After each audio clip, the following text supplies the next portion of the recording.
You know, my first time ever doing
Welcome back, travelers.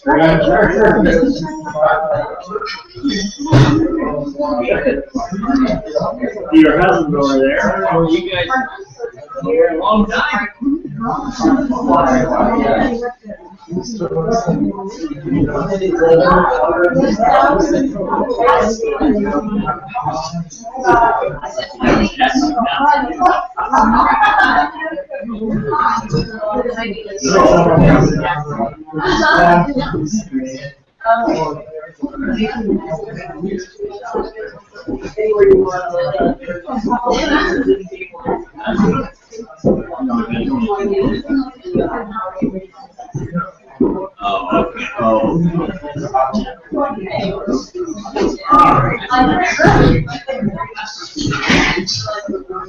Yeah, it's not very hot there.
That's why I realized I think like I know the shapes. I was like,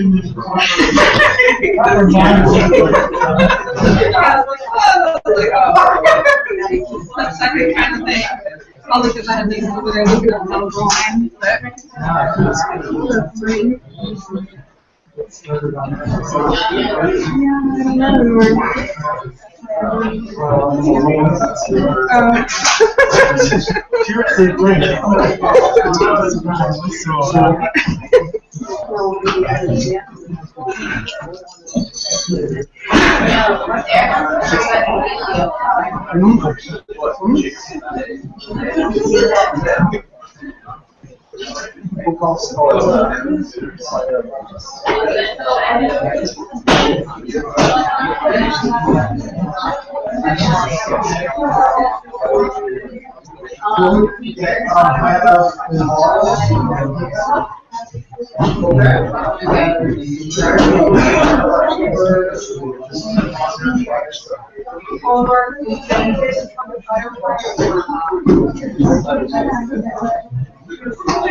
How are you, Mr. Broker? How are you? Good. Oh,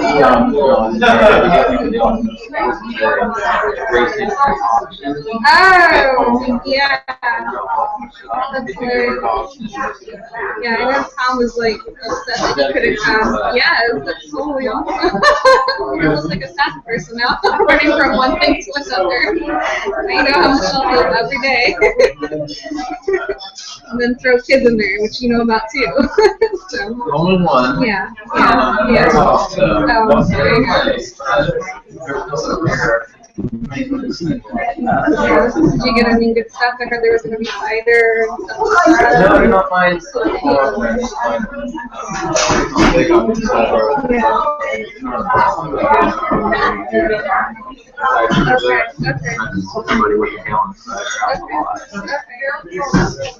Otherwise, yeah, it was, Louis did on his function for That's one of 4 that we got now. Okay. Are you going to carve all of them or make some? Carved one the other day. Yeah. I should send you pictures. Yeah. Carved one the other day. You can use it as marketing. There you go. To have like the real action logo like perfectly in it. How are you doing? I'm good. I'm still in charge. I'm waiting for technology direction, so I don't know. It's going. If so many people think you're talking, I don't know. And then there's a reporter here that's I'm trying to look at I know that I'm going to try. So I've got this. This is where we're like doing the broadcast, and then we're got this computer with the PowerPoint. So I'm going to be switching between some computers here. YouTube. I don't know the world. I don't know. So cool. I don't know. Yeah, I have no idea if the audio is working correctly or what. Oh, I'm sorry. I'm going to indicate. Oh no. See you guys.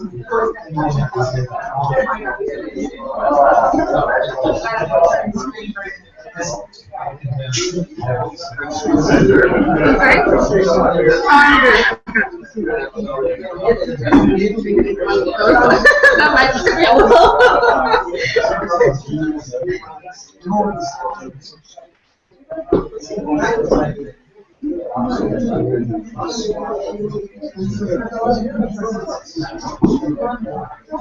How are you? I'm alright.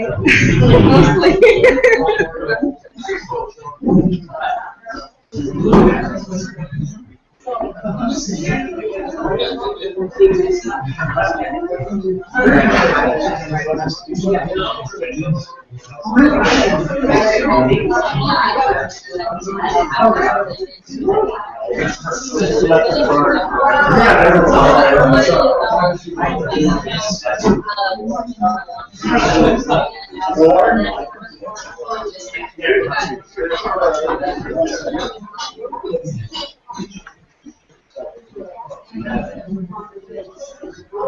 Does everybody have what they need? Sorry for any confusion. I'm hearing about lots of confusion. Food, buffets, no food, charge, no charge. Sorry about that. We really did try to be consistent. We'll do better next time. But thanks for coming. I'm Michelle Decker. I'm the CEO of Rural Action. And I think if I know this group a little bit, that we've achieved a really interesting purpose, which is to get the faithful in the room to have a conversation, because knowing many of you, you're paying attention to the issue of climate change a lot. And if you're like me, you're reading something in bed late at night, or you're watching something on TV and you're turning to your spouse who may have already dozed off by then.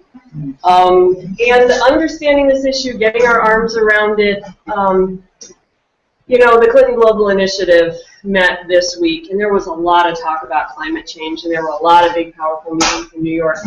I really don't think that's where most of this is going to be solved, because I sure haven't seen enough movement on it. And it's up to people in communities to start to understand the issue and what it's going to mean for us globally, regionally, in the U.S. and locally. So I hope we start that tonight. Rural Action is a regional development organization. For those of you who don't know, we've been operating since 1991, working on taking the assets of the region and lifting them up and dusting them off and turning them into some kind of opportunity for our communities. We work in forestry, agriculture, zero waste recycling, watershed restoration, and environmental education. We're membership-based, so if there's an ask in here, thank you for those of you who joined tonight, for those of you who are already members. You know, this is about joining in a conversation around long-term sustainable development that we've been having for a long time. Be part of that with us. There are a couple of reasons for doing this tonight. It is about kind of reducing the sense of isolation around a tough issue. It's also that tough issues are probably solved in community. But another reason, and I have to thank Franz, the prompter on this, he said, how do you make the connection between rural and climate change and global? But it's there. We are standing in a former coal company, mining company store. Rural Action's office is up the hill, or the former headquarters of 2 coal mines. That was the big house where the superintendent would live, and all the workers would be in the houses or coming out and mining. We're standing in a region mining, and we're facing a new wave of fossil fuel extraction and shale. So this is sort of ground zero for having a conversation. And if the people of this region have solutions, which we do, amazing solutions, and we believe in these solutions, and we have an analysis of how Central Appalachia fits into this conversation, we can probably move the conversation faster than a lot of people. So it is coming from our place and understanding our history and being able to speak to the future that really excites me, and I think it's potentially very powerful. So with that, I'm going to invite up, we have 2 speakers tonight, and I appreciate very much them coming up. So this is Geoff Dabelko. He's a doctor, Geoff Dabelko. He's clearly sleep aware. Yeah, how did you get that, Geoff? So what I like about Geoff is Geoff's parents are supporters and members of Rural Action, and Geoff was raised in Athens and came back to this area. He's currently the Director of Environmental Studies at the Voinovich School at Ohio University, and his specialty is peace building and conflict resolution relative to climate change and climate solutions as well.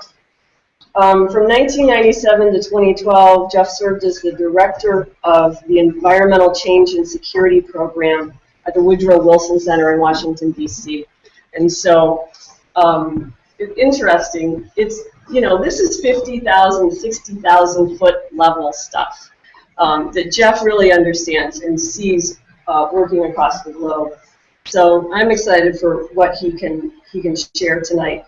He was also the lead author for the 5th assessment of the IPCC, the Intergovernmental Panel on Climate Change. I can't read my handwriting, that's not the first time.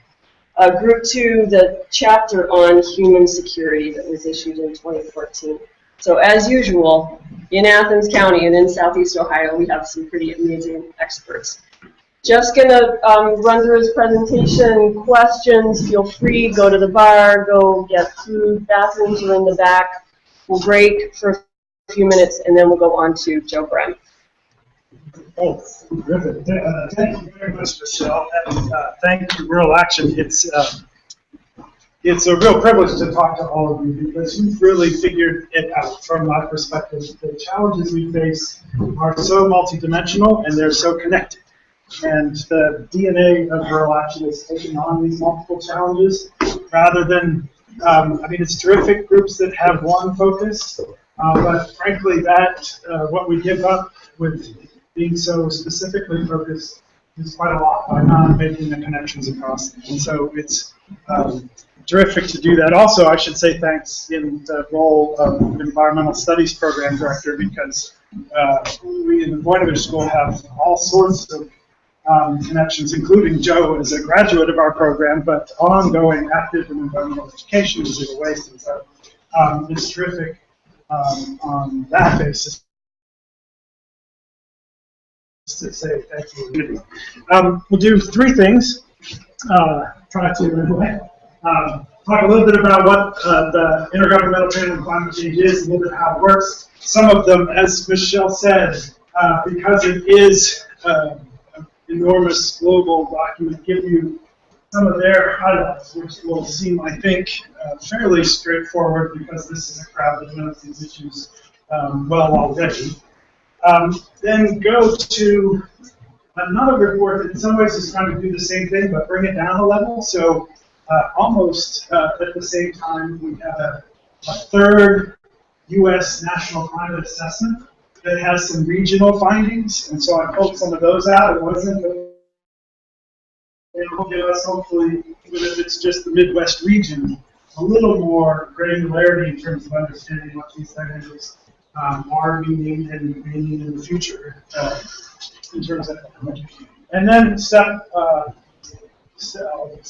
away to my takes, not burden these reports with these conclusions, but I tried to. Whether there was a mix of kind of hard lessons learned from how things are working, you can see that tracking these issues, trying to say a few things about what in part came out of the IPCC assessments, but also if we're going to try to respond, if we're going to try to go forward with action, this is real action, how we might push ourselves to think a little differently, maybe add some tools to the toolbox, question a few assumptions, put ourselves in other people's shoes, and try to share a few of those things that are not answers, but meant to conversation. So that's the game. So the IPCC, the Intergovernmental Panel on Climate Change, is actually, it's the 5th time it's been done. The first one was in 2000. It's an attempt to it's a big literature. It's not scientists doing new research. It's reading so many articles I can't tell. It was an amazing experience. I will not sign up for it again. It was 4 years long. It was extensive. The first working group is the science, these modelers, the natural physical scientists.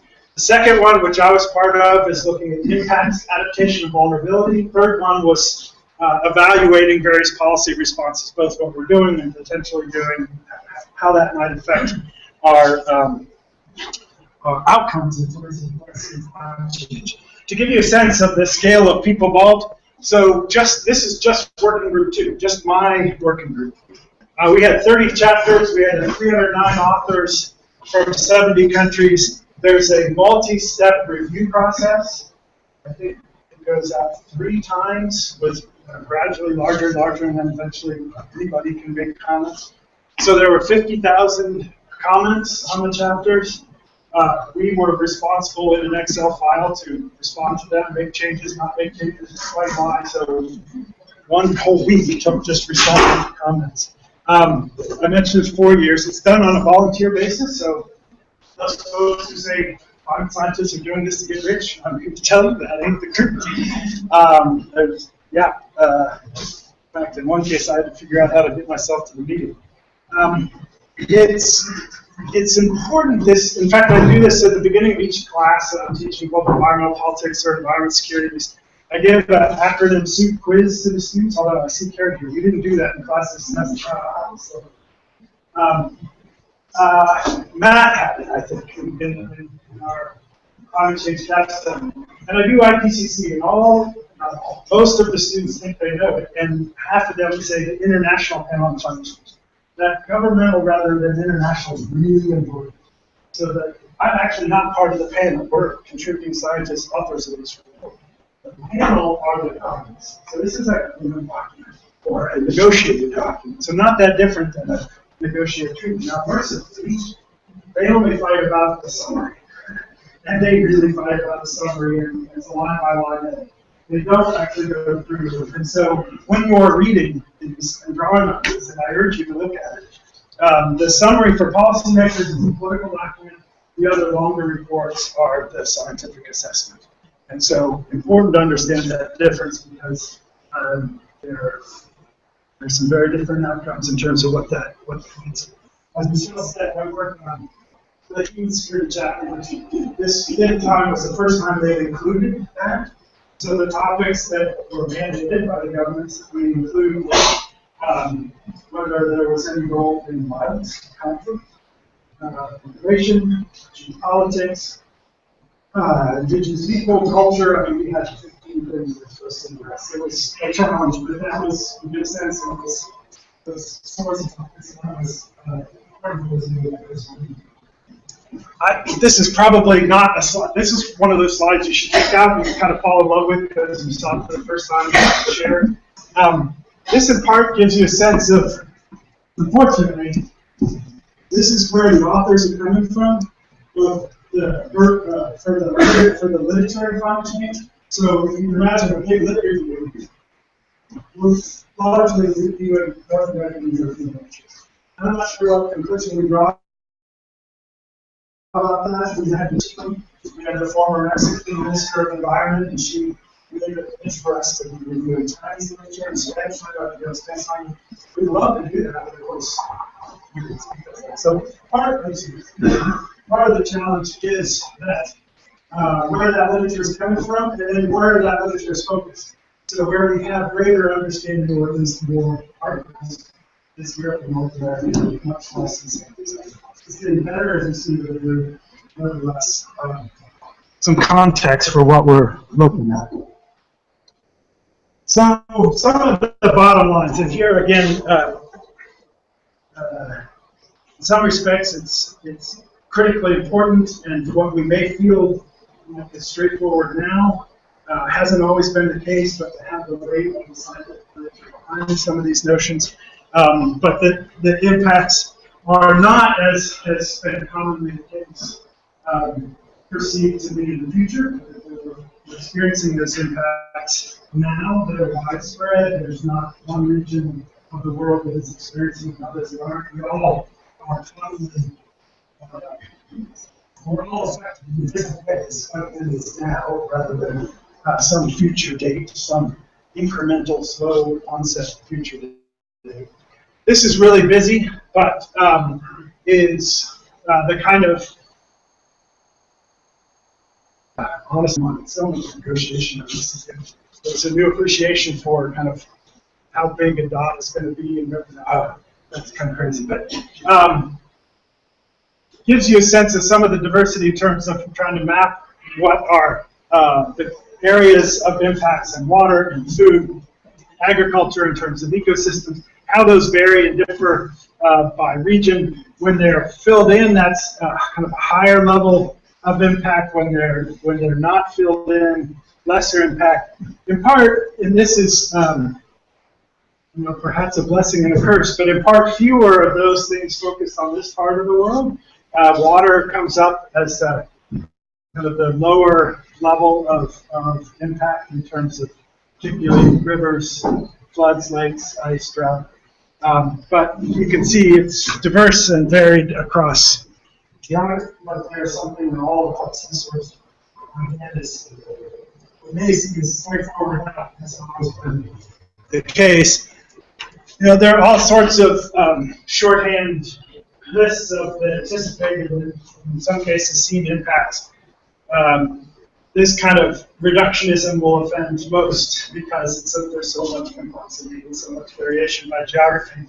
But you have to do it in some ways in terms of the shorthands, in terms of big impacts of heat waves, precipitation. There's all sort of fair to say wet gets wetter, dry gets drier, but even in places that doesn't really tell you everything, because some places your average rainfall may not change, but you may get it in 5 instead of 25 storms, and they all come at once, which if you're trying to capture it and hold it, is a problem. If you're trying to have nice, slow rain to irrigate your crops that way, it's more problematic. So in some ways, that more and less doesn't tell you the whole picture. Temperature, other parts, snow melt, particularly in places where glaciers and seasonal snow melt are their water towers instead of having that built infrastructure. That's their water storage. Critically important compliance with snowpack. Again, glossing over so many things referring to some of it. And I should say some of these slides, the ones that have the IPCC logo, this was, they're trying to get better. IPCC is in terms of sharing this, and so Chris Fields, who's the Stanford professor who chaired our whole working group, these were a set of slides that he reused actually in something he participated in with us in Voinovich, and he suggested that it would be fine for us to use them. That the severe and pervasive impacts, part of it is, again, that notion that historically there's been a lot of focus on this small incremental. And the extreme weather events, of course, are ones that try to disabuse us of that notion that it's something where we can slowly change with it as they happen. But this is going to be hard for you to read, but these are extreme weather events, droughts, fire, floods, hurricanes, and such, from 93 to 2012, and this is a population density, so it's talking about the number of people, islanders, people who are coming.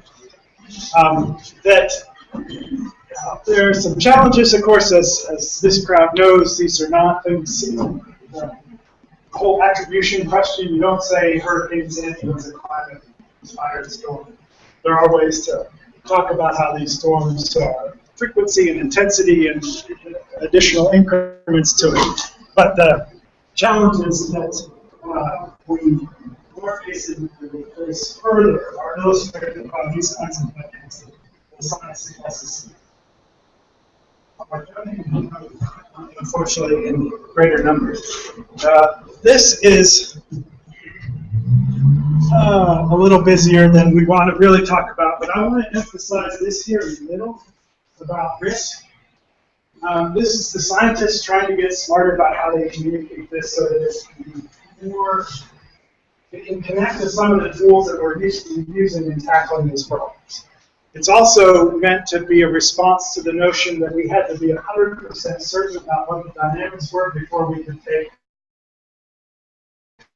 and particularly among those who didn't want to act. They said, oh, you know, I'm programmed to say climate change exists, but we're not going to really invest anything or do anything different until we really know the whole thing. Well, this is in part of natural processes and human processes and emissions and how they're affected in various impacts. But this notion of risk is framed to connect to things like insurance. Steve Snyder, a famous climate scientist from Stanford, who unfortunately passed a couple of years ago, used to say to an audience like this, you know, how many of you own a house? How many of you have insurance for fire? Probably everybody. How many of you had a fire? And hopefully no one, but it would be quite a few. But it's still, you're still going to take action and spend money in the face of risk. This is a movement to this frame of risk analysis and making significant investments on things that you hope may or won't happen and may not happen. But nevertheless, the combination of hazards, exposure, and vulnerability to climate change, it does present risk that we need to act on, even if we're not 100% certain that we need to tackle what form it takes. All of that takes. It's not a tool that's been used in previous laws, but it's a frame. I talked about the notion of vulnerability and the shared vulnerability that we all have. For the longest time, and still unfortunately today, I think there has been a default presumption that these were the folks who were the most vulnerable. And when we talked about vulnerability to climate change, you know, the rural sub-Saharan African female farmer was the most, or somebody in the Bangladeshi Delta. And they absolutely are highly, highly vulnerable, and probably least responsible for the problems themselves, given their emissions profile. So while that is absolutely true, historically the challenge has been to think, if you are poor, you are vulnerable. If you are in the United States, you build a higher seawall, and you just buy your way out. And this has been a greater effort to systematically disabuse us of that notion that was never true, but was commonly assumed that the impacts were going to be things that we find our way out of. And in that sense, there is this more inclusive notion of shared vulnerability. It's going to manifest itself differently. In fact, that wealth, say coastal built infrastructure, is actually a tremendous source of vulnerability because of its exposure to increased frequency intensity of storms, for example. And so in that sense, this is giving us a variety of ways to try to break out of this notion that Bangladesh vulnerable, wealthy countries not. So mitigation and adaptation need both, not one or the other. And this may be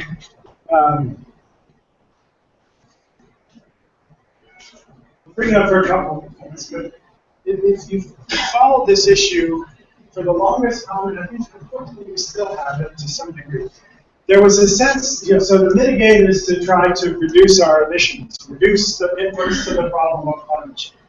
And to adapt to climate change is that there are going to be impacts, anticipating impacts, and how do we respond to that?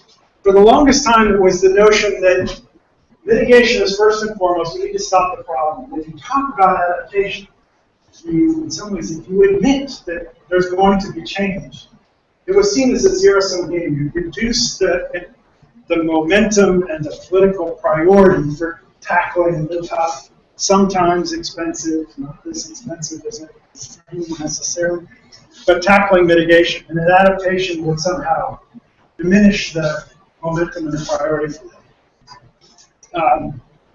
In part because the impacts are now present and established. That fiction, we don't have the luxury of even pursuing that argument. But I mean, I can tell you, it seems fanciful, but this was middle of the first Obama administration, and meeting at the old executive office building, want new ideas for how to tackle this. Put adaptation as a way to start getting buy-in, because it's ground-based, it's specific, it's tangible, it's not a global temperature target of a happy trees that no one can wrap their arms around. And it's like, we're not doing adaptation. End of discussion. That doesn't fit into the quick plan there. So it is a real big difference in doing it, and they need to go forward. A little farther down to adaptation, which it's exactly the opposite. So, as I promised, those were 30,000 book units. But in part, while they may not seem controversial, they do represent progress in terms of our scientific understanding, which short version would be it's going faster and it's moving out than each of the previous assessments. So the problems are happening faster than we're dynamic and more connected. But it doesn't give us a lot of granularity on the place where we're seeing that. And so to try to do that, as I mentioned, there's this new U.S. National Climate Assessment. The third one, it just came out in the spring. Highlight the website there. I would urge you, it's interactive, it breaks by region, by topic, by responses. It's really nice report. And so what I try to do is pull out the ones for North America. It's kind of we're on the eastern part of the Midwest. They break down the Midwest, so we're kind of on the eastern part. It's Michigan, Minnesota, Wisconsin. It has 6 kind of key messages. And this is an interesting one. It focuses on agriculture. It says in part because of higher temperatures and more CO2 in the atmosphere, that in the short term there might actually be a bump in agricultural productivity. But what mitigates against that being perceived as good news is you have the increased frequency and probably increased intensity and probably increased frequency of extreme weather events that are going to create some problems with that productivity. And then, as it says, even though there are some ways that we can get smarter and adapt to it, there are a variety of ways that starts to cut both ways, and on the whole, they see it as actually having a net decline in agricultural productivity. Second, on forest, composition is expected to change. This is the sort of migration of species northward that we've heard a lot about. And the challenge of that also being kind of a negative feedback loop where the species that do better here then are less effective in storing carbon, acting as a carbon sink. So it kind of accelerates the negative trend. Heat wave intensity and frequency, as well as humidity, air quality, water quality, and the public health risks. And this is one area where I think there's been a big jump in people knowing to look and systematically study the issues. And so the more recent literature has better and better data analysis that makes this point stronger.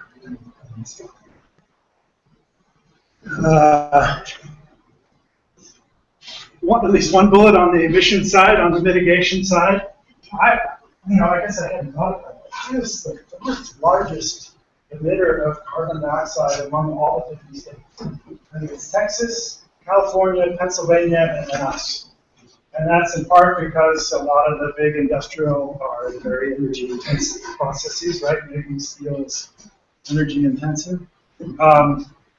But that we can see that as, hey, there are lots of opportunities to reduce it, and I know that's some of the work at the Voinovich School is focusing on those big heavy users in ways that, in terms of energy efficiency and reducing it. But nevertheless, we're playing a very big role with our burning of coal and production of steel and contributing to this problem. Fifth, the rainfall events and flooding have increased, expected to see them increasing in the things that come with that, both in terms of the land and the water quality, but also associated transportation, agriculture.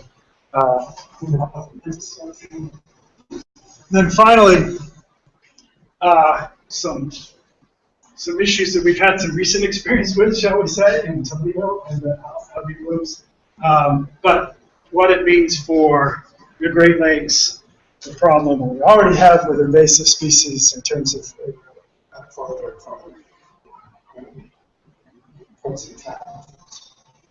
So, third section are some takeaways that are not ones from the reports, but are inspired by the process of participating and producing them, but also, this is perhaps ironic, but it's having just spent all this time on looking at science. But science is not the issue in making progress on the ground. There's, if you have a puzzle and you have lots of pieces, certainly all the pieces aren't filled in, but we really have enough pieces in the puzzle to see what the picture is. Change is occurring, there are lots of multiple impacts, and we need to get going in terms of responding to it. And so in that respect, our models can definitely get better. We can have more analysis. We can get greater granularity and coverage. But I would maintain that the incremental gain from that will in no way be connected to whether we gain or lose in terms of policies. We have enough to act. It's in a whole bunch of other areas that we need to get a lot smarter about how to change. At multiple levels. And so, in that sense, I think we have to take a tough look at how we've tackled this stuff and see what has worked and how it's worked and how it hasn't, and be open to a wider set of approaches. I am learning now, as the father of a 15-year-old, 13-year-old, and 9-year-old, that when I shake my finger, they don't actually do what I ask them to do, right? So that version of thou shalt not consume is not, it's going to get the same reaction. It's not, maybe a short-term fear may last until I'm out of the room, and then the behavior, right?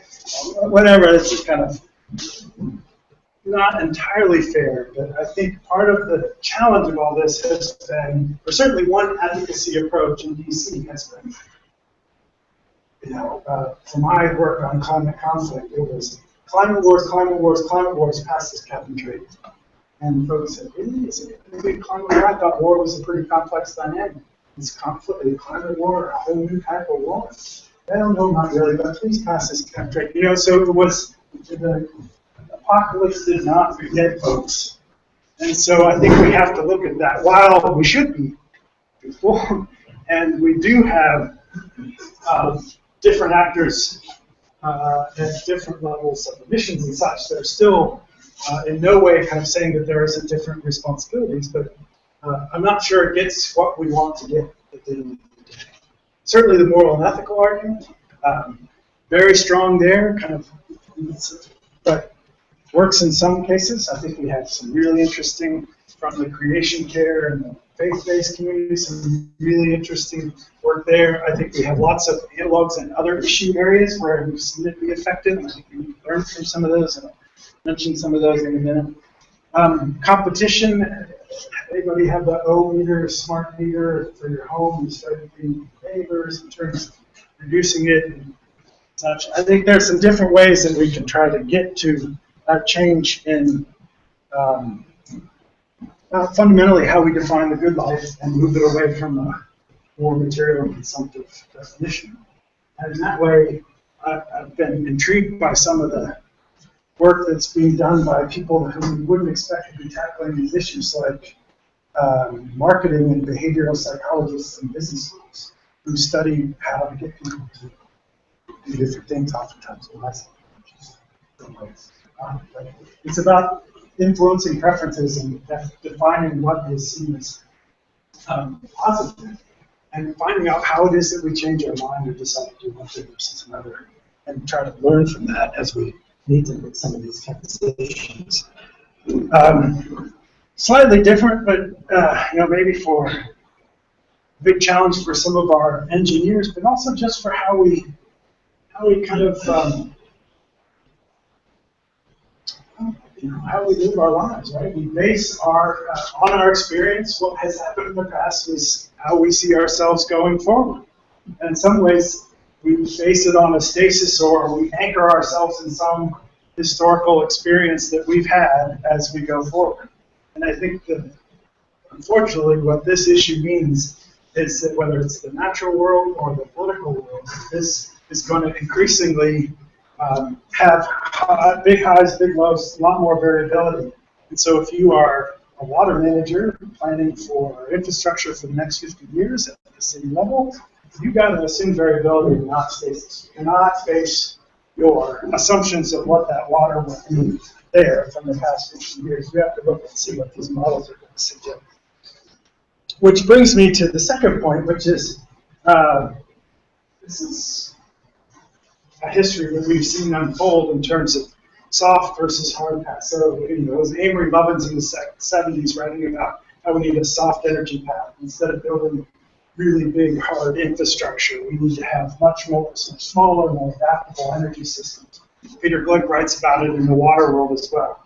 But I think for this, it holds that key notion of it's not just defaulting to a technological, we'll build our way out of it, engineer our way out of it.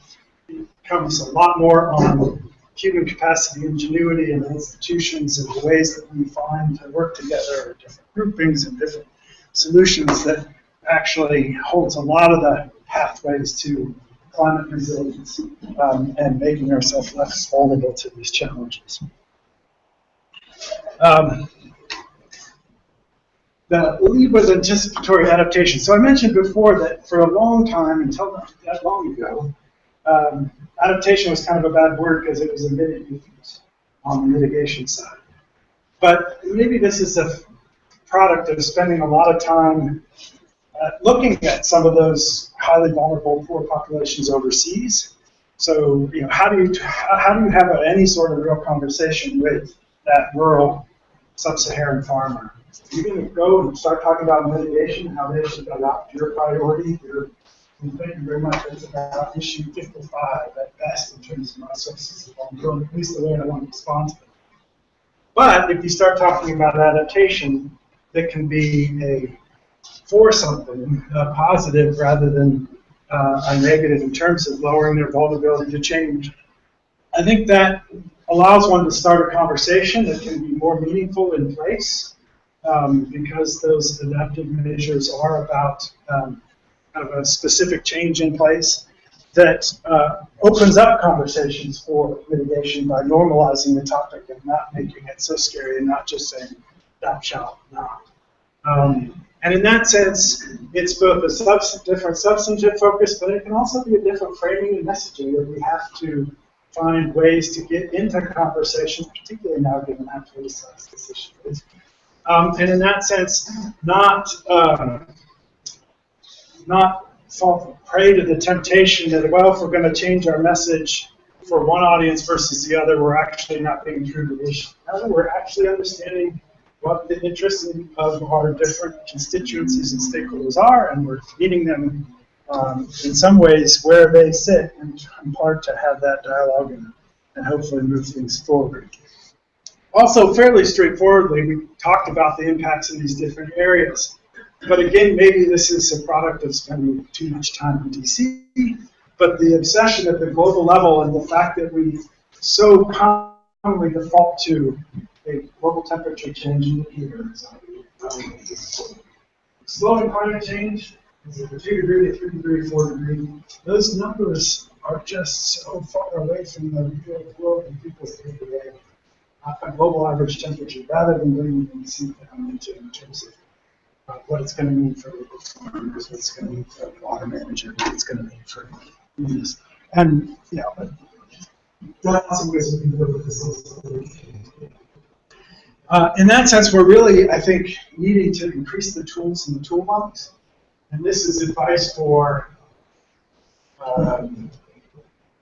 some of the economists who work in the space, lawyers who work in the space. It's a fairly homogenous group often that say a climate change negotiation. We need to find ways that we redefine what is, not redefine, we expand the notion of what is a climate response. Because there are a number of areas where folks will say, yeah, no, that's good to do, but that's not a climate. It's a very narrow construction part because there are big needs in what are traditionally defined climate areas, but I think, in fact, we will gain some of these benefits if we open ourselves to a wider set. For me, again, in the international context, I learned this the hard way. We had it a couple of years ago, 10 years ago.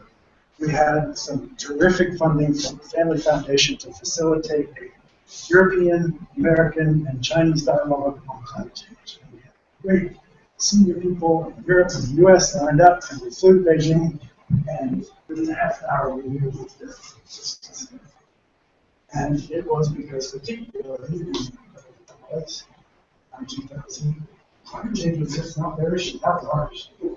Now, had we gone and talked about boiler efficiency, reducing particulates, environmental health, they would have been all leaders. They would have been on board as they are now for that. We would have gotten those emission gains, and we would have made that progress. And so finding ways to both frame it differently, have a wider set of issues. Climate may not appear in the name of the initiative or the funding stream or the appropriation, but it's there. Again, a couple that you're going to kind of say, what on earth is he talking about? Saw the states, sailors. But in fact, the guy who's kind of done the research that comes behind this, John Barnett, a geographer from Australia, is coming to Athens the 10th of October, giving a talk Friday afternoon at 3 o'clock in Walter Hall. John spent a lot of time studying migration and climate, where the traditional frame has been to see this as a negative. And in many ways, if you're pushed out by slow change or rapid extreme events, pushed out of your home, that is negative. But also, if we look at the history of migration, it has had a very productive safety valve function. It was good for being tired and driven. That was positive for those folks, even if we can agree it was horrible what they were doing. But you can do that if you have the ability to move. And so what John has looked at in the small island states, Samoa, they contribute sailors. Those sailors go, they earn a lot of money, and they send it home as remittances, giving their people who are vulnerable to climate no capital, but choice and agency and flexibility in terms of responding to it. Their Kiribati is they contribute nurses on the floor. And so it leads you to then, to shorten this story a bit, to questions of how do we look at labor mobility laws and remittances and banking, and making that easy for those vulnerable populations to increase their capacity. I don't know what the analogs are here, but I am certainly there analogs in the sense that we have some populations that aren't as fortunate as some of us that we're trying to work with and partners in our communities, that we need to find ways to lower their vulnerability by increasing their capacity and their choice to respond to some of these issues. And some other examples. So that's where I want to finish it up. That's our building on the ridges. We hope that you will continue to engage us in dialogue on these. It's a set of issues that from a variety of angles we're tackling here in the state of Ohio region. Some examples. Thank you very much for your time.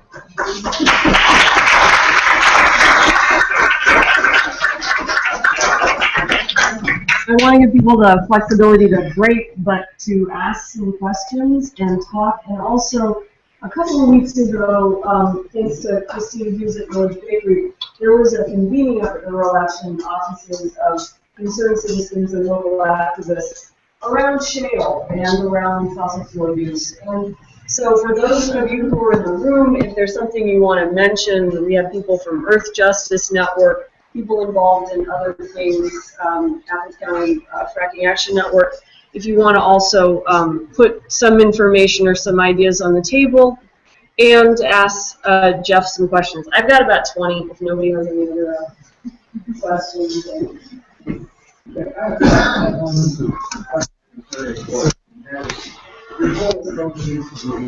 Adaptability of climate change, which is inevitable. And a lot of the work that is being done throughout not only the United States in terms of looking at this issue is how we can make it not inevitable. We can be trying to do carbon, research on carbon problems, etc. So, are you saying that we have reached a tipping point that it's inevitable that we're going to have climate change, that there's no reason to begin talking about how we can try to take emissions and decrease them? Is that something that is no longer feasible? So, the cop-out answer would be, my chapter was adaptation, and the other guy's chapter was mitigation. Right? But a more substantive answer would be, I think what we learned from this assessment was that the climate is changing, and kind of not an inevitability that we're going to go to this particular outcome, but we're already experiencing change that is due to human activity and putting more emissions. So in that sense, we have to look at the adaptation. But what I would say is we have historically seen that as an either or. You kind of then, we have to adapt while we give up on mitigation.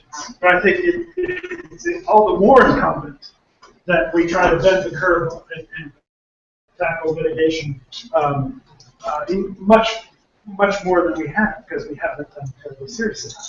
So in that sense, it is framing it not as an either or, but unfortunately we have to do both. We have to prepare ourselves by adapting to change that's already baked into the system. So you have a number of folks who say, if we kind of dramatically cut our emissions tomorrow, there would still be significant change, as we're seeing already. We're seeing that in no way undercuts the case for how we have to really address the reducing emissions and changing. The reason I ask is because a number of articles and scientists have come up with the idea that we have either reached the tipping point or we're going to so in such a short period of time that after that there's not going to be anything other than adaptation. So I'm wondering where you see that tipping point and whether we reached that already. Certainly, we have lots of evidence of thresholds, and understand that the kind of ecological systems, whether it's the kind of paleoclimatological evidence from long past, that suggests that those thresholds and tipping points really matter. What your comment also made me think of is in some ways this emerging acceptance of I think it's an attempt to get out of jail free card, because I'm pretty skeptical of it. But have you heard of this this notion of geoengineering, extreme interventions of putting sulfates in the upper atmosphere to simulate a volcano, or seeding the oceans with iron? My fear is that becomes that people give up on mitigation because it's just so hard and for some perceived to be so expensive, that they look at this cheap way out. I'm quite cynical about who gets to decide. No one's here. That's going to be outrageously expensive. One country can decide to do it. All sorts of reasons why I think it's really, really bad idea. In the reports that you have, especially CO2,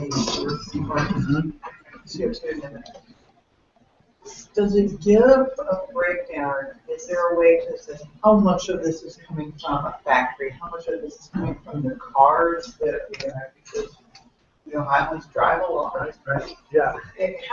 Is there a way to break that down? I am aware of a report that OU did, Kristen Engineering and Scott Miller did, that broke down all the different sources of emissions in Ohio.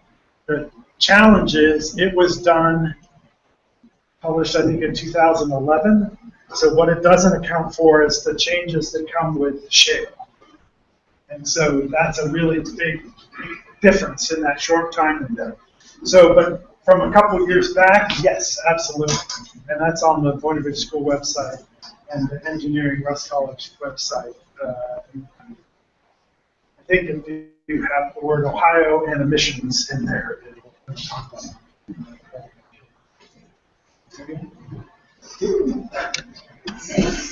we are not making any progress on this without an almost complete turnover in the form of government, especially for the big things. And it's also going to take sacrifice on the part of everybody. And we have become such a me-only society that I don't have confidence in the fact that people are actually willing to collaborate with each other. To do so. I mean, I have confidence here. I think we're lucky, so lucky to be in this community. But overall, yeah, no, I share your extreme frustration with the institutions, particularly the ones at the national level.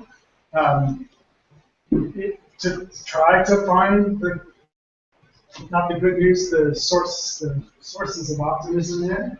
The history of this country, the environmental innovation has not been at the national level. They have come in and scaled up what were local and city and state level innovations. Often it was California, because of its size, brought the rest of us along. But so in that respect, the dynamism that you are rightly pointing out to that does occur in different parts of the country is there and has precedent for then adding up with the national and international stage. I think the challenge then is we spend a lot of time about how we find, how we scale up and how we share lessons learned and how we aggregate it and do it, and then find ways to do some of these other constructions, right? So we have states signing agreements with other countries, we have regional agreements between states and provinces in Canada. So it's in part working, and then the other, lots of diversity on the private sector approaches, but some awfully interesting public-private partnerships that are tackling it, particularly industries that clearly see how it's counterproductive to their logic and their mind. I think there is some good news.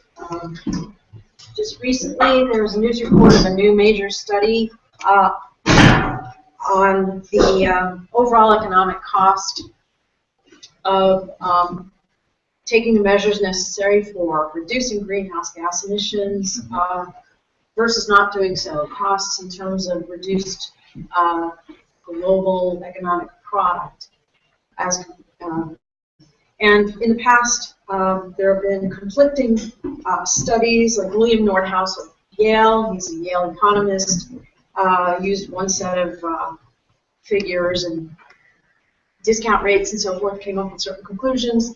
The Stern report, led by Lord Nicholas Stern in England, used a different discounting rate, came up with other conclusions. This latest report comes up with its own conclusion. All of it's going to be debated, but this latest report claims that actually, overall, the costs necessary for taking the measures required for the reduction of greenhouse gas emissions will balance out. So on overall, it will not cost anything. In fact, less than. I mean, it may actually, on balance, be economically beneficial, which is what many of us thought anyway, without having done all the calculations. Furthermore, increasingly there are reports of larger and larger organizations, colleges, but larger universities, and not just universities and colleges, but now other organizations starting to divest from fossil fuel corporations. Furthermore, there is an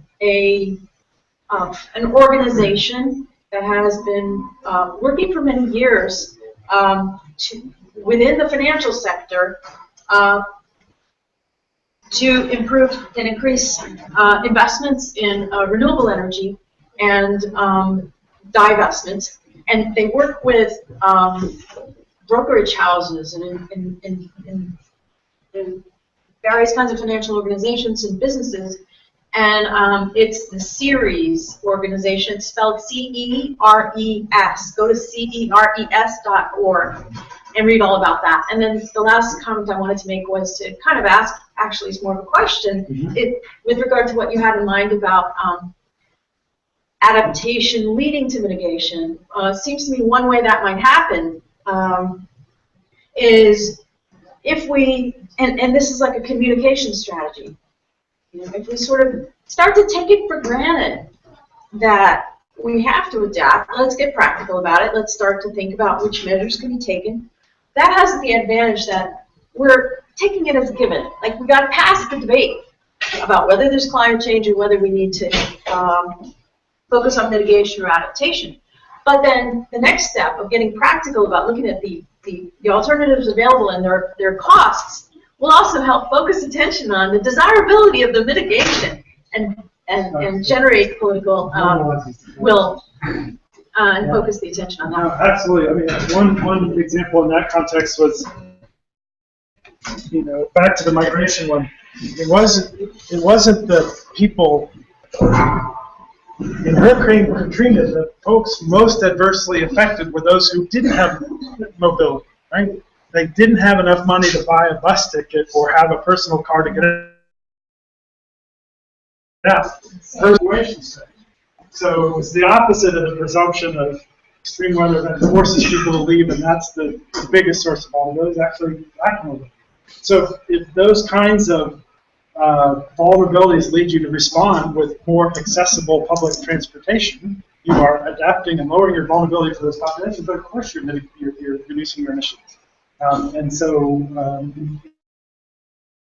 including cutting that conversation, providing the direct benefit in ways that it's not penalty stuff you want to do anyway. There are lots of co-benefits and win-wins, whether climate's at the table or not, which is part of also doing smart local development that has the climate proof and climate consideration in there. That doesn't have to be the reason you're doing it.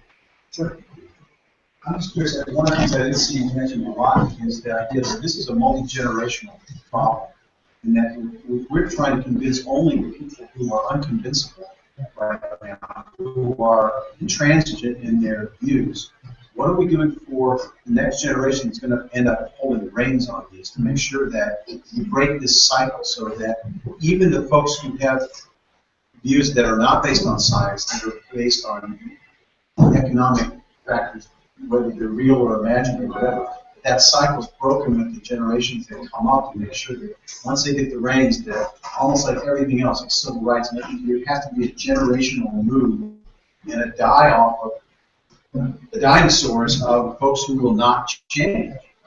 And so are we doing anything to reach the next generation by making scientists communicators and saying, you know, teaching scientists to reach younger generations? Because right now, so much money is put into propaganda and so much money is put into the media to confuse the issue, to teach kids to be critical thinkers and to move into those positions of power. Joe Brehm. That's a great cue. Yeah, great cue. I mean, I think that you're right. It makes all the more important those efforts, and I think there's a mix of acclimating them to the notion that this is fun and this is part of the good life. It's being conscious of these and making smart choices from that perspective. And again, those can still be defined as protecting your local ecosystems. That you don't have to lead to the kids with climate. You can do the things that are climate smart, but locally specific. At the same time, I think that we can't put all of, we just had a scientifically literate population, we wouldn't have this. Back to that science, we're there. It's in some ways, I wish it were only those who had a perception or misperception that was in their economic interest to oppose this. Because then I think we could actually, with things like this new climate economy report, there would be ways that we're going to do it. So we're going to invest $70 billion in infrastructure in the next whatever it is. Let's just make sure that's infrastructure that is climate smart for that variable world rather than climate state. But I think part of it is it's now become I'm this party affiliation, the other party affiliation is for it, so therefore I'm against it, right?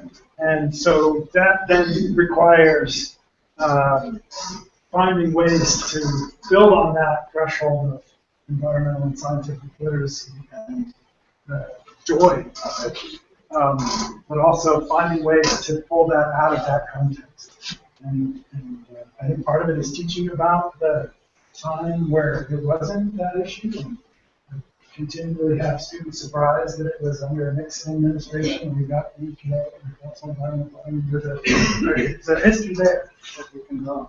Sir? One of the things that surprised me in this whole discussion about climate change, there's never talk about population. It seems as though that's a variable that has been kind of lost.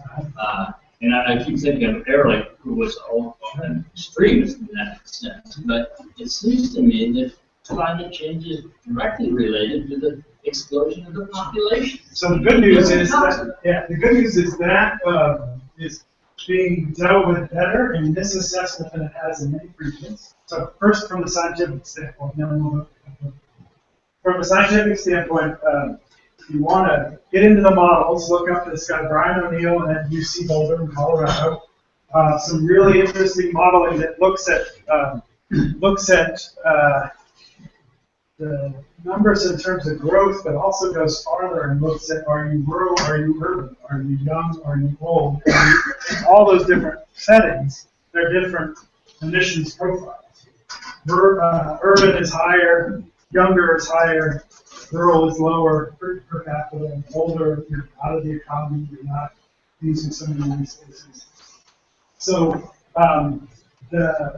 there's, as opposed to some fairly simple assumptions included in the models, that kind of diversity is now increasingly used in trying to understand what's on the political side, just like the history of how population's been negotiated between the global north and the global south, there still is that, how they politicize. There are too many of you and too few of you consume too much. But I think that here's a perfect example and some of the most interesting work that actively embraces that topic, but takes a different tack to make it a more palatable win-win discussion, is you lead with adaptation. Right? So women in sub-Saharan Africa are vulnerable for a whole bunch of reasons, including what climate change will lead to do, but also because they don't have the ability to choose the size of the spacing of their family. And so if we're going to have more tools in the toolbox, then that's a productive discussion about meeting the needs of the 250 million women who don't have access to reproductive services. You don't have to frame it in a climate change context at all. There are all sorts of reasons for lowering the vulnerability, increasing the choice and capacity of those women that we address that. And all sorts of reasons with that correlates with smaller family size, higher education, taking help your kids, all sorts of win-win-wins that come when women have that choice.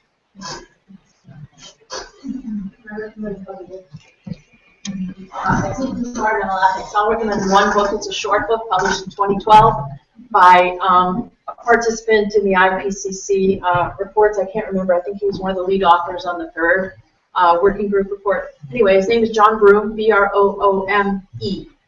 And the short book, very clearly written for the general public, is called Climate Matters. And there is a chapter on population.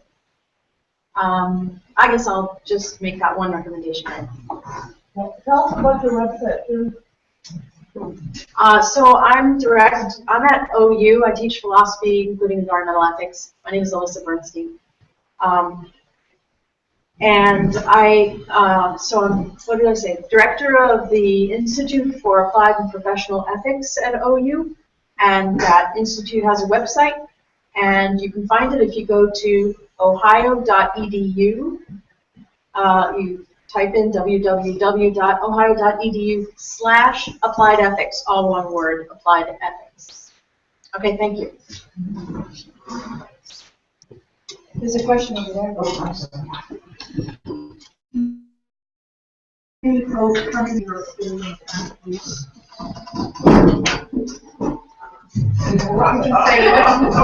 say are the best things that came out of it?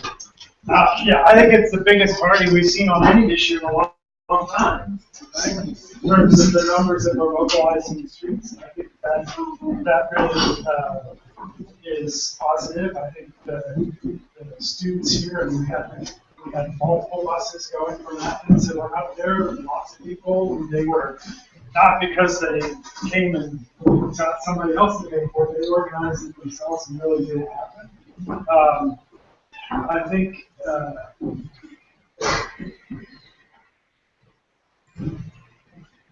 think we will see if, I'm just not sure the UNFCCC process, the UN Framework Convention on Climate Change process is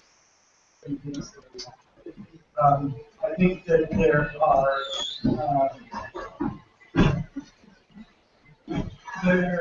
is, those forum may actually, they're getting more and more open to some of these other sources of innovation and bringing in things from things other than national initiatives that are positive and do and can add up to something. And part of it is bandwidth. There's a lot on the plate for these guys now if you're ahead of state. And it continues, at least in this country, to be a challenge from an electoral perspective. So, yeah. Do you think if we had a kind of turnout for the first big birthday, that led to a lot of legislation, environmental legislation? Do you think that that kind of turning out by the populace would spur the Congress to take change? My hope was that it would spur everybody else first. I think, just why not, why are we not seeing, why is it no penalty for half of the House of Representatives to not vote on their issue? They have nobody to penalize them in their district. Right? So I think there are plenty of, we're so back to the institutions, right? And we're so broken at that level. And, in some ways, I think it would behoove us to just say, we're just not going to, we're going to do it despite you and around you. And we will lose some tools in the toolbox. Tell me an issue that you can get any treaty on anything for the Senate. Right? In terms of signing up to this. You got Bob Dole sitting on the floor of the House on some veterans thing, and his colleagues won't, right? So in that sense, let's not wait for that dysfunction to play itself out, generationally or otherwise. We need to get this in our office. We're busy. Stay busy. Thank you, Jeff. Thank you so much.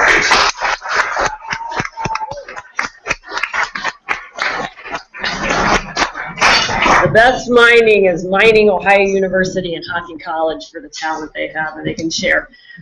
Folks, bathrooms again, bar, do I owe any national service members beer? Am I done? Promise our AmeriCorps of age. But I want to bring Joe up because it's I want you to fall asleep and I want you to leave. Joe Brehm is Appalachian's Environmental Education Coordinator and has been since 2010. I thought it was 2009 because he's done so much from Columbus. His mom is from Zanesville. He was a master's student in the program that Jeff now runs. But the really neat stuff about Joe is children worship him. And I mean, like, it's a little, wow. And he can't be stumped. If you take him in the field and you show him anything, so far I don't think anybody's stumped you. But, as I just say, I don't know a lot. Yeah, it's pretty daunting, right? And you try, look at this caterpillar, and he knows. But he's taken a strong interest in looking at climate data. And I think what's interesting about what Joe can share tonight is bringing it even further down into the Appalachian Mountain range. And there's some real hope and yeah, I don't know if I'll call it good news, but it's interesting news. So I'll just focus quite simply on a few interesting elements of a study that I came from. And it's a very understandable, bite-sized chunk of what climate change is doing and what people are expecting it to continue to do. So I'll use this one. So we'll just go through that study, talk about a couple of implications locally for our forests and landscape here. I'll throw out a few ideas for species that I think are at risk in the light of climate change, and we'll just go over some ways that people can be involved in documenting the biodiversity and the phenology of this area, and basically keeping track of two various species. I just have 9 slides of this. So this was the name of the study, Resilient Sites for Terrestrial Conservation in the Southeast Region by the Nature Conservancy. But that wasn't the only one. They have a lot of literature. They have a similar study for the Northeast region, and I have a map that kind of sums up both of them. But if you're interested in any of this, they have a whole library of publications that you might want to check out. So there are a few key ecological concepts that I'll just boil down to a very simple understanding.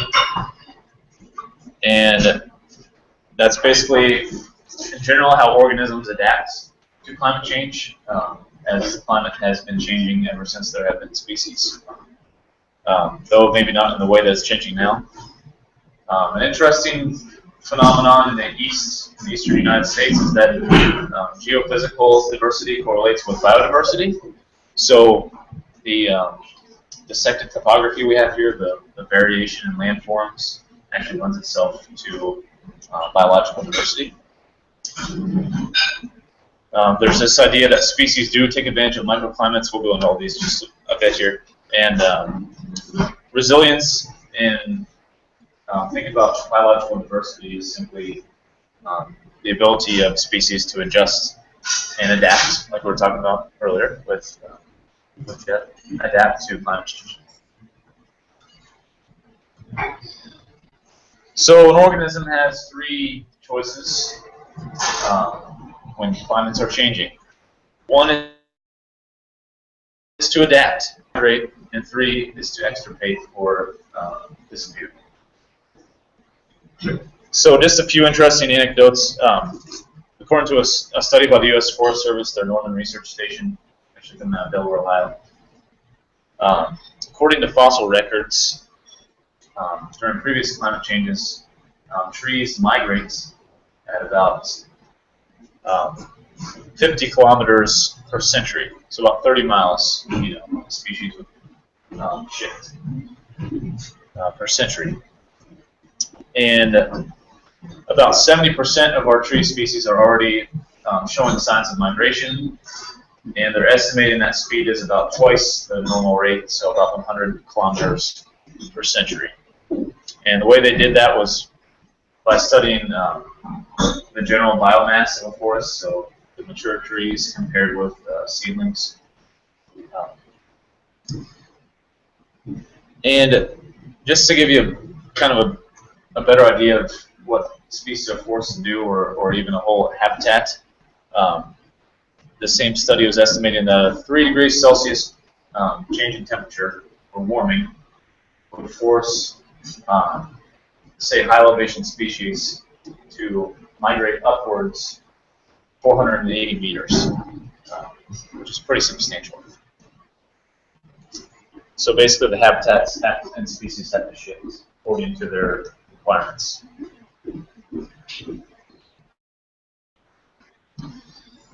Okay, so the first, or I guess the second ecological concept is this idea of landscape diversity.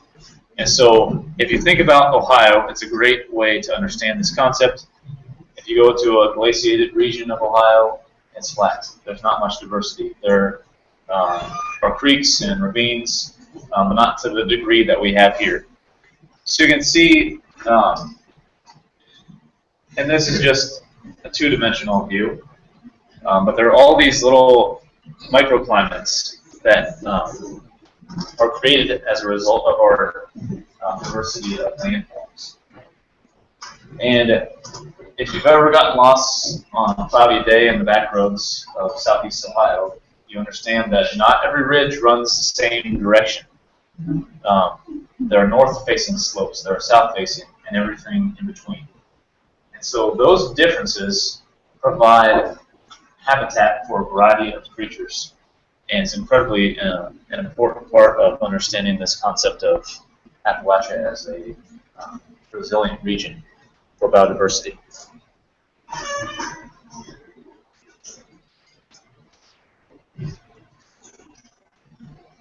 So that landscape diversity provides opportunity for species to take advantage of microclimates, which they do.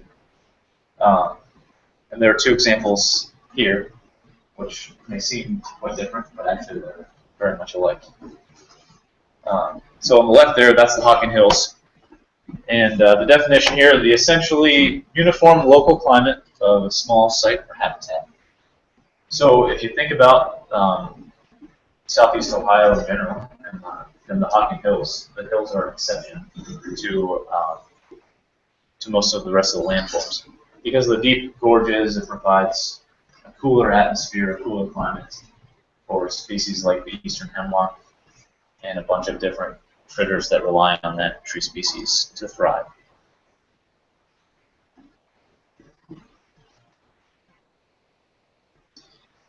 So really the epiphany I had with this study was in thinking about salamanders. How many salamander species would you guess we have in Ohio? Let's have a guess. Yes, sir. 10? Good guess. Anybody have an argument here? Yeah, it's upper 30s. Tennessee actually is the most diverse place in the world for salamanders at over 60 species. North America has about a third of all salamander species. But the epiphany is this. As climate has changed throughout the world's history and all of salamander history, the Appalachians, being oriented north-south, allows the salamanders to migrate northward when the climate warms, and southward as it cools. Contrast that with Europe, where the mountain ranges are running east-west. The salamanders and other species don't have the ability to migrate all the way up and over the mountain ranges. So that's created a hotbed of diversity for salamanders in this region and a bunch of other critters.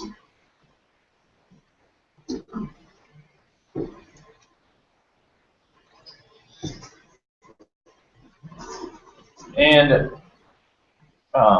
it's a bit of a different story today than it was prior to human beings being here, and thinking about things like salamanders and their ability to migrate.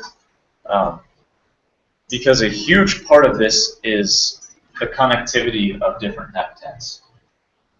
So if you have a species that has a particular requirement, like something that grows in a wetland, or I was just reading about I think it's a gray cheeked salamander in Tennessee that has a very particular habitat, and it's upper elevation, cooler climates. So if the climate is warming where it is residing, does it have the ability to find a similar habitat without having to cross, say, a major developed area? So the map on the left here, the pinkish areas are showing areas of development. The greens and the yellows are evergreen and deciduous and mixed forests. So you can see really the gist of this study, which is there are some pockets of development in the heart of the Appalachians, but there's a lot more capacity for species to migrate from place to place as they are coping with climate change. And you can see, all throughout the East Coast, basically, that's not the case. There's a lot more development. There's a lot more habitat fragmentation. And then the map on the right here is also very interesting. The brown areas are where there is a very low diversity of habitat types. Tan is above average, and green is above average for habitat types. So we're talking wetlands, we're talking middle elevation, high elevation, things like that. And you can see where the greatest diversity of habitats is clustered. So that's giving species the best chance to find a suitable habitat if they have to, if they're forced to migrate. Yes? I can't tell where Ohio is. Oh, yeah. So what I want to say at the very beginning is that Ohio was left out of the study, which is quite disappointing because we are on the edge of this region, and edges are very important parts of ecoregions. It's where two different, eco regions meet. They're called ecotones. And so we're kind of left to wonder a little bit what shade we would be here. But we don't have the higher elevations, but we do have a lot in the way of descendant topography and diversity of landforms. So I would expect that to look at least light green, if not the dark green where we're sitting. Yes? Yeah, here, let's get smart and use this. Also, I've heard I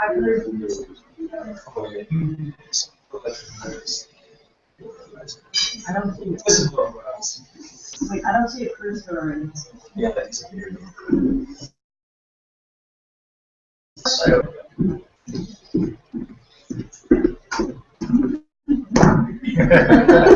Thank you. It's right there. Oh.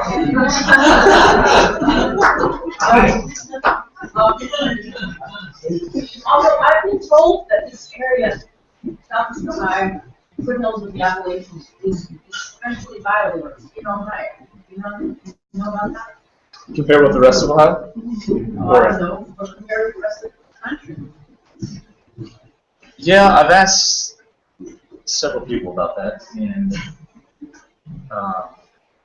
we are living in a biodiverse area. There's no question about that, and there are a bunch of reasons for that. But I guess the one major one is that we're kind of middle of the road in all respects. If you think about the disturbances we have here, we don't have glaciers anymore. We don't have major forest fires. Our disturbances are pretty minimal, like ice storms and the occasional flood. It's like a minimal amount of resistance, which does create a lot of diversity. And being on the edge of this ecoregion is also, what kind of makes us exceptional. And we're talking all the way from like Steubenville and Youngstown down to the edge of Appalachia, Adams County. If you consider that whole region, yes, it's tremendously diverse. There's prairie, there's plateau, there's wetlands. So yeah, we are definitely living in the midst of exceptional biodiversity. But I guess thanks for that from an expert was every region has its how it's expensive from an ecological perspective. And then this is a similar map to the one on the right here. It's just for the whole region. So once again, the browns are below average for the diversity of habitats. Green is above average. And so you can see there's clusters basically in the part of the Appalachian Mountains. And the Smokies, and all the way up into Maine. That's.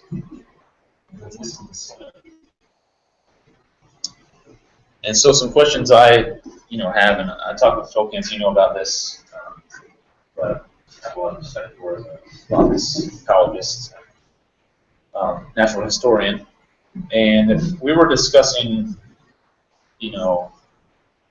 whether or not PNC is considering green space, part of the connectivity issue, or whether we're talking about actual intact habitat. And for this region, it's fairly rare to have a mature forest, especially if you're, especially an old growth forest with a mature layer and the type of diversity that you would expect to see here. And so that's a big question in my mind for our local area is, are those habitats long enough connected to provide some resilience to a variety of species? And, as I mentioned earlier, we don't have the higher elevations that make some of these places in the Central Appalachians incredibly special. But we do have a lot of diversity in landforms. So, some at-risk species are basically species that are endangered. Climate change is just another stressor for species that are already in trouble. Like the cerulean warbler actually is, we're kind of its stronghold, one place where it is not species, its population is not declining.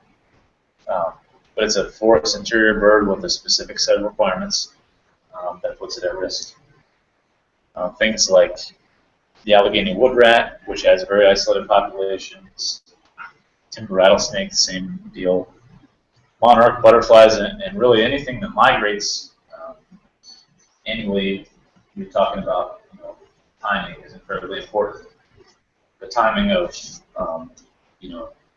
trees that are leafing out, blooms emerging, all that's very important in terms of timing for things that are migrating. Some salamanders, like the green salamander and whirly salamander, that are only found in small pockets.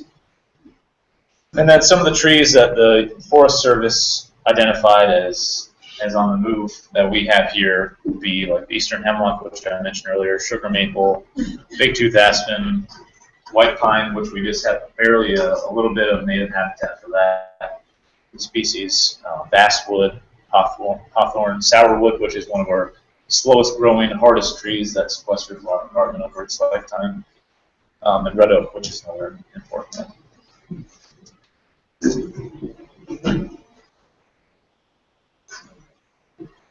So I kind of wanted to close with just some ways that we're evolving the next generation and some easy and feel-good ways they're also important to engage in this issue that is so enormous in a local way. So there are all these citizen science projects or citizen environmental monitoring projects where we're helping to document the biodiversity that's here. And those are,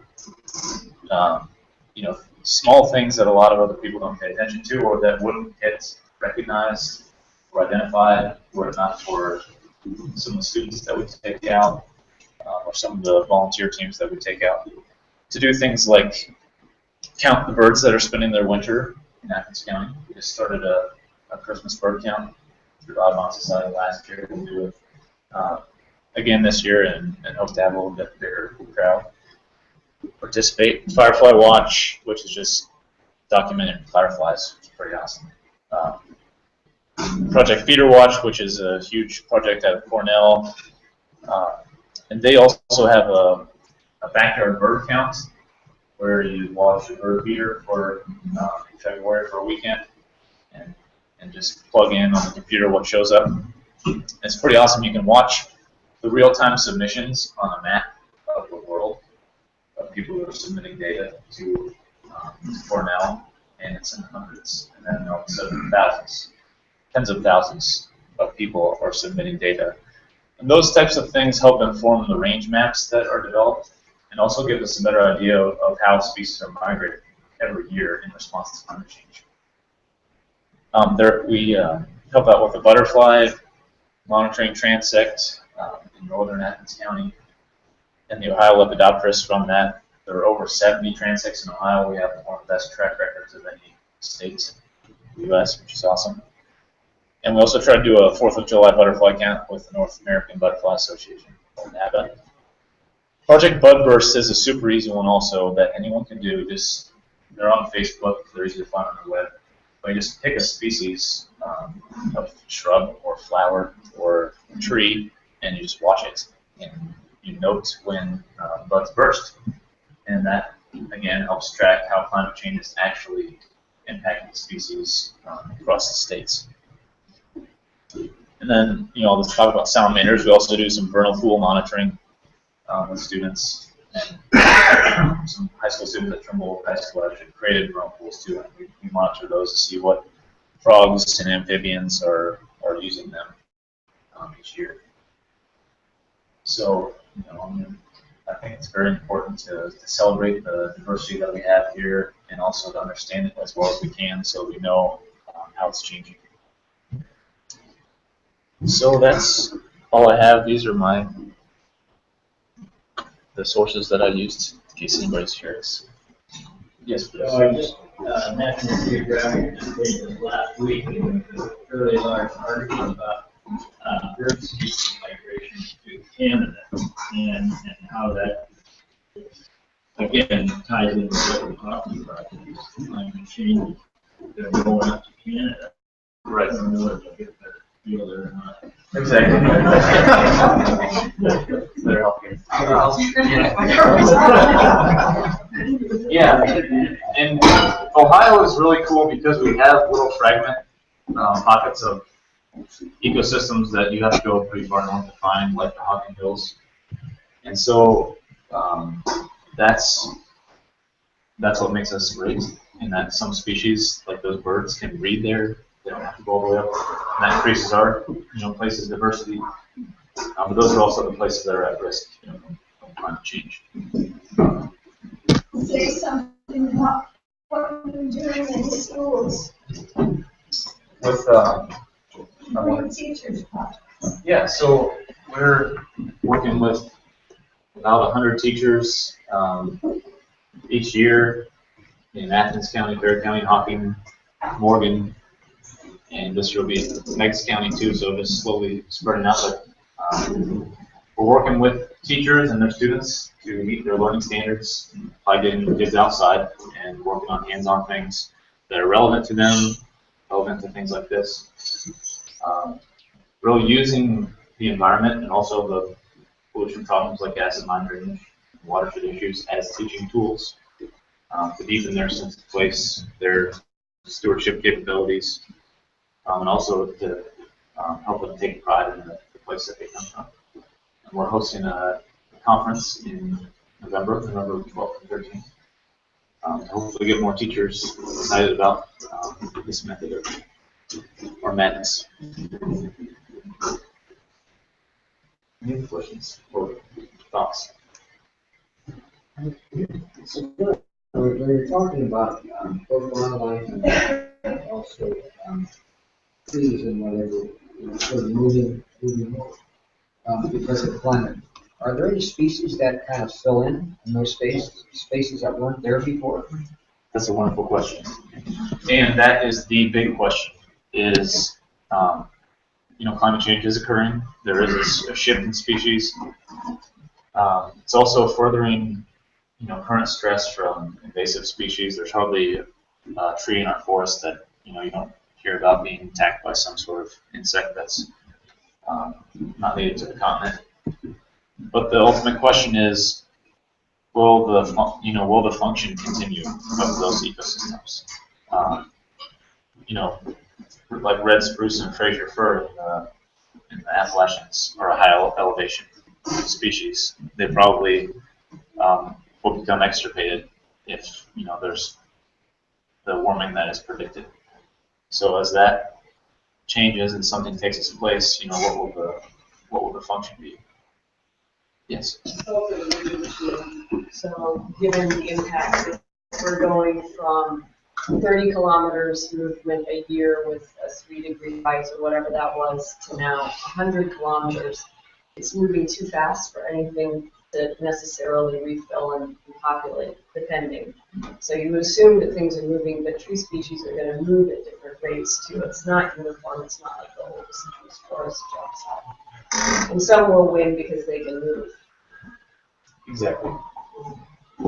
And species like that red spruce are facing other related stresses like that from acidic deposition of acid rain. You know, from some of the same combustion processes, you know, are not just putting more carbon dioxide in the air, also nitric acid, sulfuric acid to some extent. They've done so there's high elevation, and your one map showed granite under there.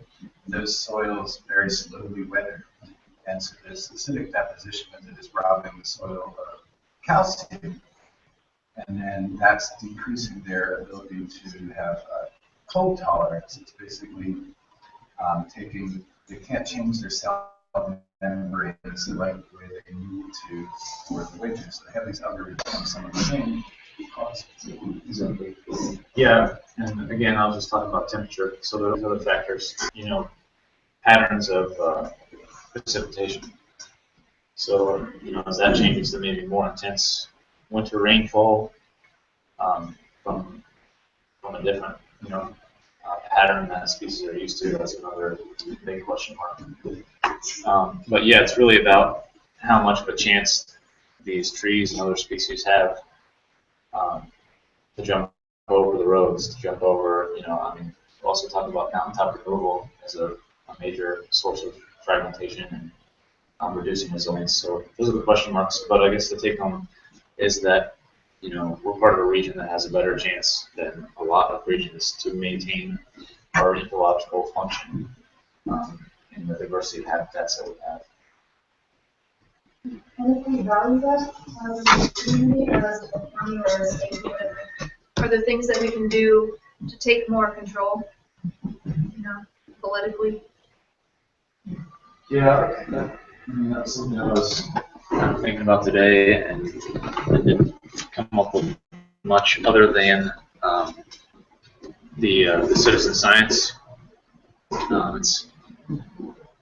And I really think that's incredibly valuable because there's so much variability in things like climate change or even regular disturbances to a landscape that you never know quite how it's going to play out. But we do have the ability to document it and to see how, you know, what's truly happening to our place. And I think that knowledge becomes power. It's hard to act in the midst of uncertainty, but you know, of course, we would encourage the mitigation aspects as well as trying to cope with the way that our ecosystems are adapting. Let me ask the same question from a different point of view, trying to bridge your lens and your perspective, but just locally, what pisses you off the most about impact on what you study? Pisses me off the most. You've got a geological point of view, trees moving over hundreds of years, species changing, and the question about what can be done locally to seize more power and more control of positive impact. When you look at the changes that you're studying and the phenomena, you engage with policy decisions and 50,000 foot point of view locally, not sort of globally. Maybe the answer is it's global and not local, but Thank you for asking that. I don't get a chance to talk about what pisses me off very often. And I think I spent a lot of time being really angry as a as a teenager, as a college student, and then I had to figure out some positive way to direct that energy, and that's what Will Action has given me, really. Is the opportunity to give, and the opportunity to help people love their place more, and therefore want to take care of it. And that's just where I've directed my energy personally. They say the beaver hates the sound of running water, but that's like kind of environmental illiteracy to me is the equivalent there. So just trying to focus on spreading the word on how great intricate and violent, but also balanced the natural world is. I did not think. Sure. Did you have something to comment? To put these two together, I mean, I think part of what these two comments made me think, based on yours, is that it helps change that frame from marginality to centrality, from poverty to richness, from something that is seen as a sacrifice zone for extraction to something that must be preserved as kind of has for all the reasons you talked about, the ability to preserve this biodiversity or be a rich node of biodiversity. So it's the seed bank, or it's the when for all sorts of other reasons, things are being stressed in other areas. Here's where you kind of retreat to in terms of that biological diversity. So changing, and talking lots to Michelle about how do you change the outsider's perception of the region and understand the strength that comes with things that are typically defined as weaknesses or marginalities. This is a perfect example from the biological that should help us translate into changing the frame for how the region is viewed from the outside. The other thing briefly that occurred to me is that every square inch of land is important. So the way that we manage our lawns outside of our offices, or if we have a broader swath of control over our property, all of that is very important. And people do really get to know their land well, especially property owners, and see the changes that are occurring on the landscape. And just want to give people an avenue to share that knowledge and ownership, I guess. I want Christine. I think Christine's got to clarify her question. No, I appreciate all of this, and I think that the perspectives and the information that we're getting tonight is really useful. But my fear and anger is that it's all still coming down to our individual responsibility, and I need for us to get to the point where we recognize that our whole system, like Marianne was alluding to, has intentionally taken away the ability for a community to feel that nature, the natural world, is its strength. When we colonize and extract resources from other cultures and leave the impoverished African women, we're to blame. The industries are to blame. The industries that are in control of our government are to blame. And they love for us to keep saying, oh, I'm going to get a Prius and I'm going to do more to save water in my shower. But we're not going to change nearly enough until we can take away the power that those industries have in the world. Those industries are 100% to blame. It is not up to the individual, although we can feel better and we should all do better, and we do. Well, this whole group already is doing what we need to do, but we can't do it within the system that we have. We have to change the system. And sometimes these discussions, I think, slow that down. Slow down that recognition that capitalism has to collapse. We have to come up with something else. I'd like to respond to that, if I may.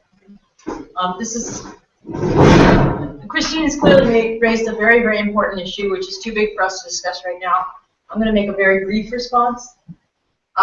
First, I'd just like to say, with regard to what we can do and taking the perspective of us collectively, not merely the responsibilities of individuals to change our own lives, there is the political system. There is a very important upcoming election, the governor of Ohio. I know some things about Kasich that make me want to get him out of office so that he can stop doing such environmentally destructive things here. At times in his administration, at least, he's been apparently willing to allow the state park system to deteriorate, to allow all kinds of development, including fracking in state forests. And I don't know details about Ed Fitzgerald's policies. If anybody does, please speak up. But it would be nice to get rid of Kasich. And with regard to capitalism, I think in the short term we have to look for ways to make it work in our favor. We're not going to get rid of capitalism in the short term. One of the ways to make it work in favor of the Southeast Ohio region is to emphasize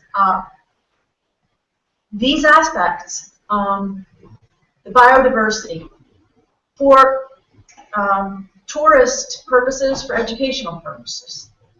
So I don't know, how large an impact that will have, how quickly, but within the past couple of years, I happened to be watching something on TV and learned that, to my surprise,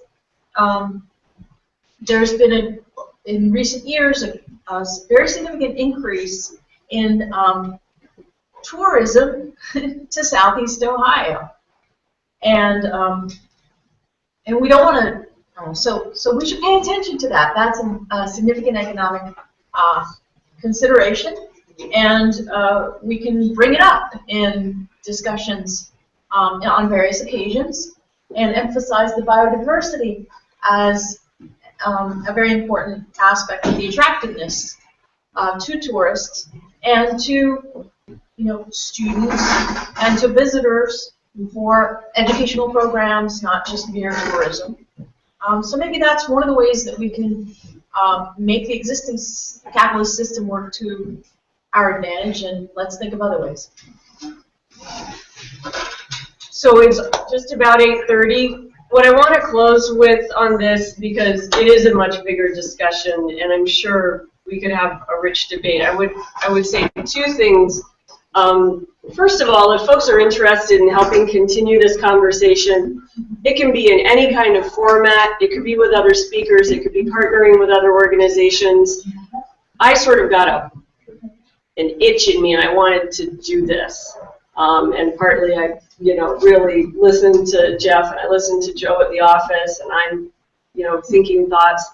So this is one way to have a conversation, but if anybody would like to work with me, form a small committee. We did green luncheons for many years at Rural Action, brought in innovative people doing cool things who were trying to save the world or who had an interesting perspective. That would be wonderful. Does anybody have an announcement that they would like to share with this group now before we wrap up? Anything you'd like someone to come to or know about? No?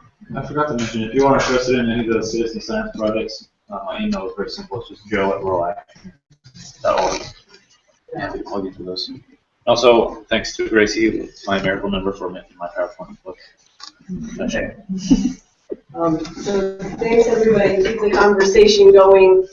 No big final answers tonight, more big ideas. Thank you.